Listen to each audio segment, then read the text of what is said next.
కలుపుకొని ఒక glass water పెట్టుకొని స్టవ్ మీద వేడి చేసుకో.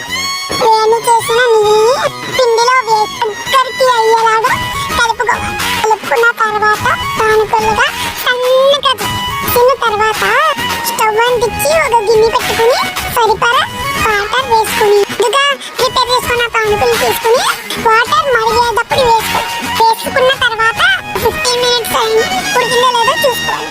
ఉడికిన తర్వాత తురుముకున్న బెల్లం వేసుకుని గట్టితో తిప్పాలి. తర్వాత ఒక కొబ్బరి ముక్కను తీసుకుని తురుము చేసుకుని దానిలో వేయాలి. తిన్న తర్వాత మిరియాలు మిక్స్ చేసి మెత్తగా అయిన తర్వాత కుల్లో వేయాలి. దీన్ని చూస్తుంటే గుమగుమలు ఆడేస్తుంది ఫ్రెండ్స్. నాకు ఎంతగానో నోరు పోతుంది ఫ్రెండ్స్. మీకు కావాలా? చెక్ చేయండి.